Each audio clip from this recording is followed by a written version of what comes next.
건립 6주년을 맞은 버겐 카운티 위안부 기림비에 오늘 한국의 여성가족부 장관이 찾아 헌화했습니다. 법원이 오늘 폴 매너포트 전 트럼프 선거대책본부장에게 3년 6개월의 추가 징역형을 선고했습니다. 서류 미비자들을 비롯한 모든 뉴욕주 운전자들에게 운전면허증 취득 허용 법안 통과를 요구하는 집회가 올바니 주 청사에서 개최됐습니다. 200만 명의 드리머들에게 영주권과 시민권 취득을 허용하는 새로운 드림 액트 법안이 어제 의회에 상정됐습니다. 이상은 이 시각 주요 뉴스입니다.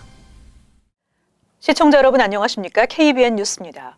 지난 8일 건립 6주년을 맞은 버겐 카운티 위안부 기림비에 오늘 한국의 여성가족부 장관이 찾아 헌화했습니다. 한인사회 관계자들도 함께해 6주년을 기념했는데요. 특별히 마이크 혼다 전 연방 하원 의원이 참석해 그 의미를 더했습니다. 보도에 지한샘 기자입니다. 진선미 여성가족부 장관이 버겐 카운티 위안부 기림비를 찾아 헌화하고 고개를 숙였습니다.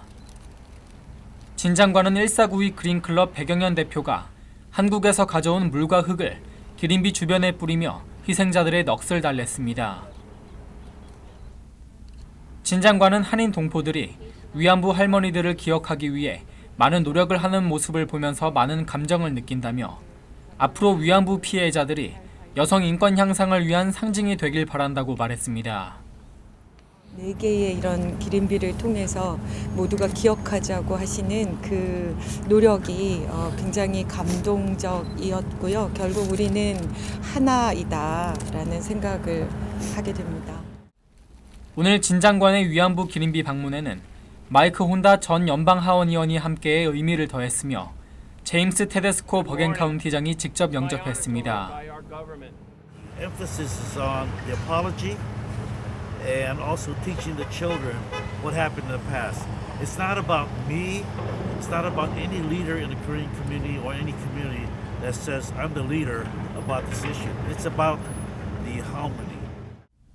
진선미 장관은 지난 11일부터 열린 제63차 유엔 여성지휘위원회 연례 회의를 위해 뉴욕을 방문했으며 어제는 뉴욕 가정상담소를 찾아 관계자들을 격려하고 오늘 기림비 헌화 후 시카고 방문을 위해 떠났습니다. KBN 뉴스 지한샘입니다.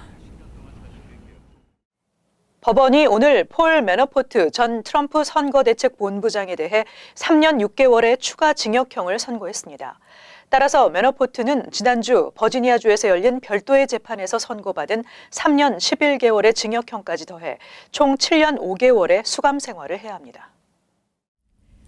워싱턴 지방법원의 에이미 버먼 잭슨 판사는 오늘 선고에서 매너포트의 외국 로비와 허위 증언과 관련해 매너포트의 거짓말과 사기, 관련된 금액이 과장됐다고 보기 어렵다며 형량을 추가했습니다. 앞서 매너포트에게 내려진 3년 11개월의 징역형은 지나치게 작다는 비난을 받았습니다. 매너포트는 선고에 앞서 기소에 따라 이제까지 이루었던 모든 것을 잃었다며 형량을 추가하지 말고 자비를 베풀어달라고 호소했습니다. 매너포트는 지금 나를 이 자리에 서게 만든 것을 포함해 나의 모든 행동들에 대해 정말로 유감이라며 과거를 없었던 것으로 할 수는 없겠지만 앞으로의 나는 전혀 다를 것이라고 말했습니다. 휠체어를 타고 법정에 들어온 69살의 매너포트는 자신이 부인을 돌봐야 하며 부인과 함께 삶을 다시 할 수 있기를 희망한다며 선처를 호소했습니다. 서류 미비자들을 비롯한 모든 뉴욕주 운전자들에게 운전면허증 취득을 허용하는 법안 통과를 요구하는 집회가 올바니 주 청사에서 개최됐습니다. 민권센터를 비롯한 서류 미비자 운전면허증 발급 지지단체인 그린라이트 연대 1000여 명의 연대 소속 대표자들과 이민자들은 어제 올바니 주청사에서 대규모 행동의 날을 전개했습니다.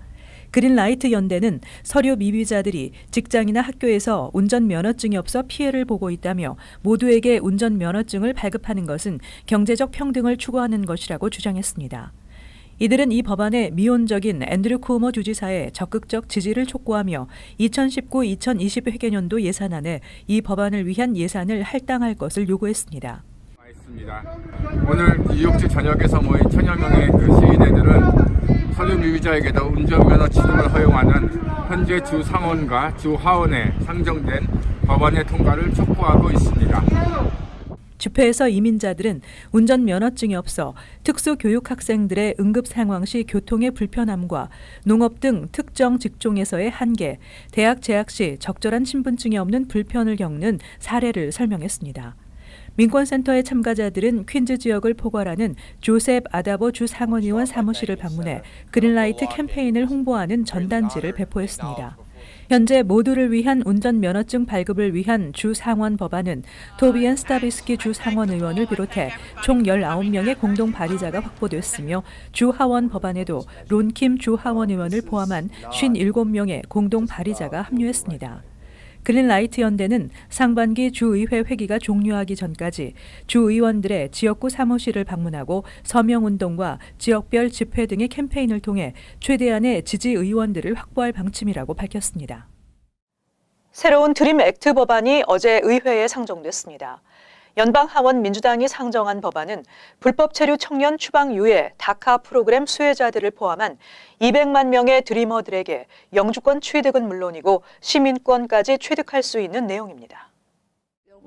낸시 펠로시 연방 하원 의원과 조 로프그렌, 리디아 벨라스케스 등 민주당 소속 하원 의원들은 어제 드리머와 임시 보호 신분, 강제 출국 유예자들에게 영주권을 부여하고 일정 기간 이후 시민권까지 신청할 수 있는 법안을 연방 의회에 상정했습니다. 법안은 만 17세 이전에 미국에 와 일정한 학력을 갖춘 신원 조회에 통과한 사람은 임시 영주권을 신청할 수 있으며 학업이나 군복무 등이 끝난 경우 임시 영주권을 정식 영주권으로 변경하도록 신청할 수 있습니다. 또 2016년 9월 기준으로 임시 보호 신분이나 강제 출국 유예 신분자들도 3년 동안 미국에 거주하고 있다면 영주권을 신청할 수 있으며 영주권 신분으로 5년 이상 거주하게 되면 시민권까지 신청할 수 있게 됩니다.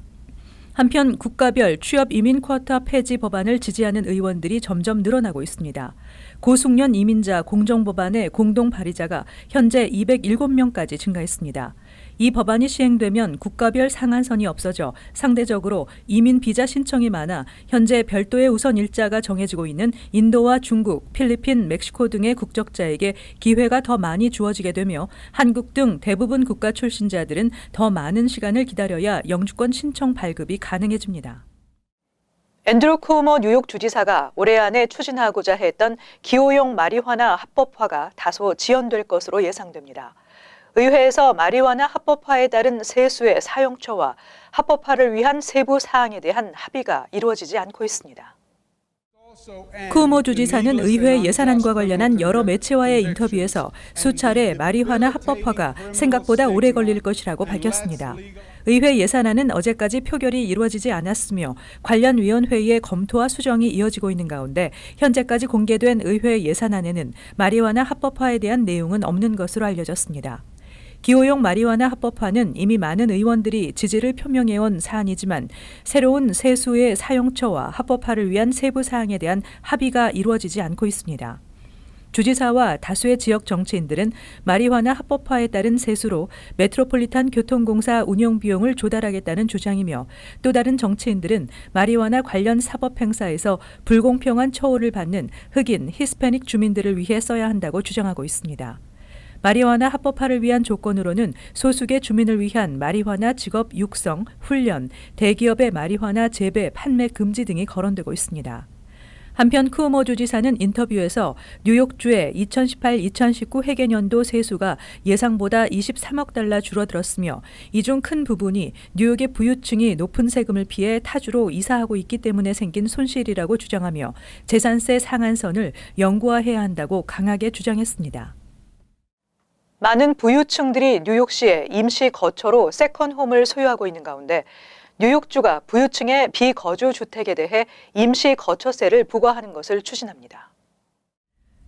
뉴욕주는 올해 세금 수입 감소의 대안으로 최상위 부유층에 세금을 더 물리는 방안을 마련해 이 세금으로 뉴욕시 지하철 등 대중교통 문제 해결에 사용할 계획을 추진하고 있습니다. 앤드루 쿠오모 주지사와 주의회 민주당 지도부는 임시 거처세 도입에 의견 일치를 본 것으로 알려졌다고 뉴욕타임즈가 어제 보도했습니다. 뉴욕타임즈에 따르면 재산이 100억 달러에 이르는 최상위 부유층들이 맨하탄에 살지 않으면서 임시 거처로 사용하기 위해 고급 아파트를 소유하고 있는데 이들은 원래 거주지가 다른 주이기 때문에 뉴욕주의 판매세나 개인 소득세 등을 내지 않고 있습니다. 임시 거처세 도입 법안을 상정한 브래드 호일맨 주 상원의원은 현재 뉴욕의 빈부차가 크며 가난한 이들에게 대중교통이나 주택이 큰 문제가 되고 있다고 지적했습니다. 따라서 호일맨 의원은 뉴욕시 세컨홈의 가치가 최소 500만 달러 이상일 경우 임시 거처세를 부과하자는 것입니다. 쿠오모 주지사는 이러한 수입을 근거로 뉴욕주는 90억 달러 규모의 채권을 발행할 수 있을 것이라고 예상했습니다. 뉴욕시 의회도 이 같은 주의회의 움직임에 지지를 보내고 있습니다. 지난 2017년 기준으로 뉴욕시의 임시 거처로 구입한 아파트는 7만 5천 호로 2014년에 비해 5만 5천 호가 늘어난 것으로 나타났습니다. 한국 노래 저작권 업체가 뉴욕과 뉴저지일원의 한인 노래방들을 상대로 노래방 반주기 음원 무단 사용을 이유로 소송을 제기했습니다. 한인 노래방 업계는 이번 소송은 징벌적 저작권료를 요구하는 것이라며 공동 대응할 것이라고 밝혔습니다. 엘로임 EPF USA사가 뉴저지 노래방과 식당, 유흥업소 등 노래방 기기를 갖춘 7개 한인업소를 상대로 뉴저지 연방법원에 저작권 침해 소송을 제기한 것으로 확인됐습니다. 한인 노래방 저작권 징수에 나선 엘로힘은 이번 주 중에 뉴욕주에 위치한 20여 개 한인 노래방 업소들에 대해서도 저작권 침해 소송을 제기한다는 계획이어서 파장이 커질 것으로 예상됩니다. 엘로힘은 2013년 7월부터 미국과 캐나다 등지에서 수천 곡의 한국 노래에 대한 저작권 관리를 해오고 있는 업체로 저작권을 갖고 있는 모든 한국 노래에 대한 저작권료를 받아야 하지만 우선 25곡에 대해서만 저작권료를 청구한다고 밝혔습니다. 엘로힘은 특히 업소당 노래 한 곡에 최대 15만 달러의 배상을 요구하고 있는데 저작권료를 요구하는 곡이 25곡인 점을 감안하면 한 업소당 최대 375만 달러에 달하고 있습니다. 이번에 한국 노래 저작권 침해 혐의로 피소된 업소는 포틀리의 가고파 노래방과 팰리세이즈 팍의 앵콜 노래방, 홍대 입구 대박 노래방 등 7개 업소로 이번 소송에 대해 엘로임 측은 케이스가 성립이 되지 않는 건으로 억지를 부리고 있다며 공동으로 변호사를 선임해 대응하고 있다고 밝혔습니다. 한인 노래방 업주 등으로 구성된 미동부 예능인협회도 지난해 11월 뉴욕 한인회와 회동을 갖고 엘로임사가 뉴욕과 뉴저지 76개 노래방 업주들에게 터무니없이 높은 징벌적 저작권료를 요구하고 있다며 이는 한국보다 10배가 넘는 것으로 부당하다는 입장을 밝힌 바 있습니다. 뉴저지 버겐 카운티 지역의 한인 밀집 고교들은 대체로 우수한 졸업률을 보이고 있지만 최대 한인 밀집 고교인 팰리세이즈 팍 고교와 리치필드 고교의 졸업률이 상대적으로 저조한 것으로 집계됐습니다. 주 교육국이 최근 발표한 학교별 2018년 졸업률을 분석한 결과 최대 한인 밀집 고교인 팰리세이즈 팍 고교의 졸업률은 87.5%, 리치필드 고교는 85.3%로 집계됐습니다. 이들 학교는 뉴저지 전체 고교 졸업률 평균 90.9%에도 못 미치는 것인데 반면 포틀리 고교와 레오니아 고교의 경우 각각 96%의 졸업률을 기록해 대조를 보였습니다. 팰리세이즈 팍고의 경우 2015년의 졸업률 89.8%, 리치필드고는 89.5%였지만 지난해에 하락한 것입니다. 그러나 포틀리고는 2015년 이후 졸업률이 96에서 97% 선을 유지하고 있습니다. 레오니아고는 2015년 졸업률이 92.2%였지만 2018년 졸업률은 96%로 3.7%포인트 상승했으며 버겐 카운티 북부 지역의 한인 밀집 고교들은 대체로 우수한 졸업률을 보였습니다. 이 지역에서 한인 학생 비율이 전체의 20%가 넘는 학교들을 보면 테너플라이고는 97.5%, 노던밸리 리저널 데마레스트고 98.8%, 크레스킬고 98.6% 등으로 나타났습니다. 한편 주 교육국에 따르면 지난해 아시안 고교생의 평균 졸업률은 97.1%로 백인 94.9% 등 타인종 학생보다 월등히 높았습니다.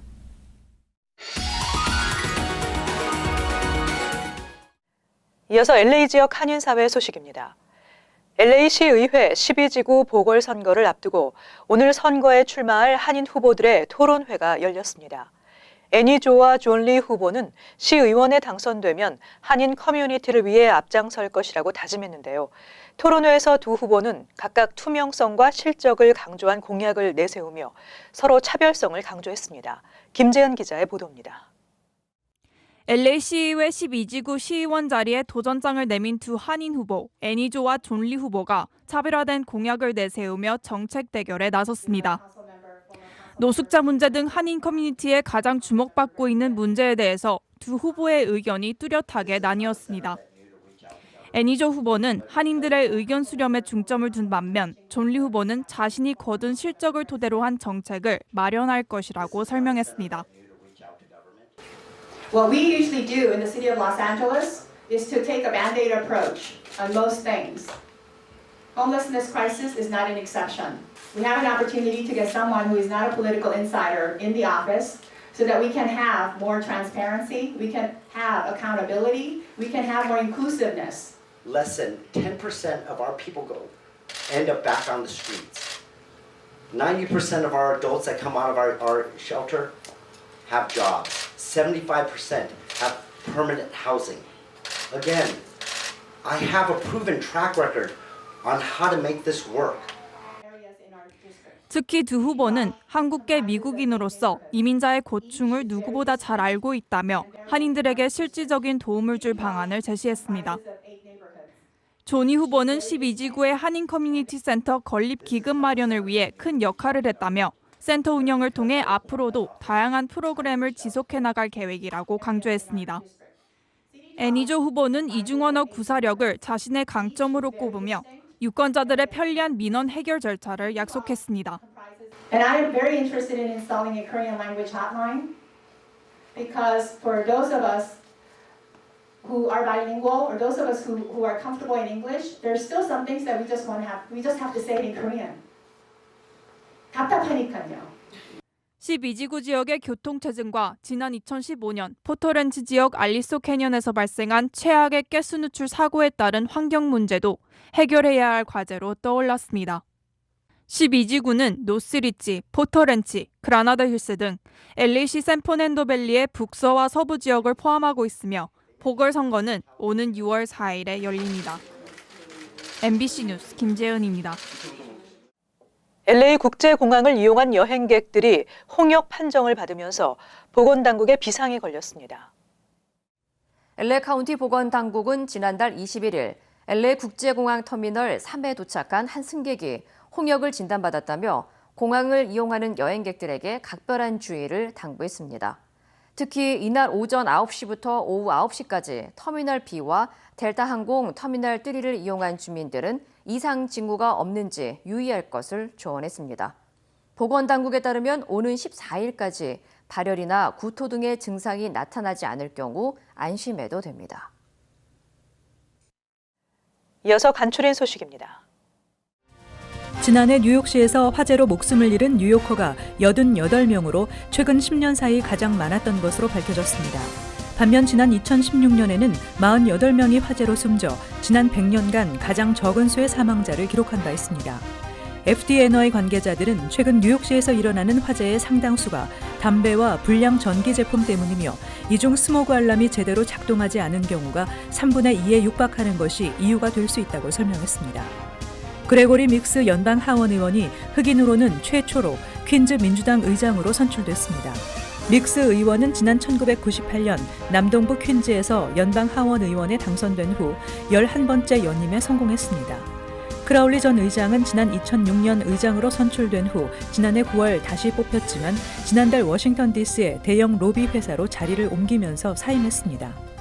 JFK 공항 대한항공 지점에서 근무하던 30대 한인 남성 모모 씨가 수차례에 걸쳐 동료 여직원 치마 속을 몰래 촬영하다 신고를 받고 출동한 뉴욕 뉴저지 항만청 경찰에 체포됐습니다. 기소장에 따르면 대한항공 소속의 여직원 피해자는 지난달 JFK 공항 1번 터미널에서 에스컬레이터를 타고 올라가던 중 모 씨가 뒤에서 휴대폰을 들고 치마 속을 촬영하는 등 이후 몇 차례 같은 범행을 저질렀다고 밝혔습니다. 모 씨의 첫 공판은 20일 있을 예정입니다. 뉴욕시 공원국은 시내 공원이나 주택가에서 야생 동물에게 먹이를 주는 행위를 금지하는 규정을 비둘기를 비롯한 모든 조류와 다람쥐까지 확대시키는 방안에 대한 공청회를 진행 중입니다. 위반 시 벌금 $50 또는 실형을 받을 수 있습니다. 시 공원국은 사람이 먹는 음식을 줄 경우 야생 동물의 건강이 위험해질 수 있으며 먹이를 주는 행위가 금지된 야생 동물까지 영향을 미칠 수 있어 규정을 강화하기로 했다고 밝혔습니다. 계속해서 환율과 증권 소식입니다.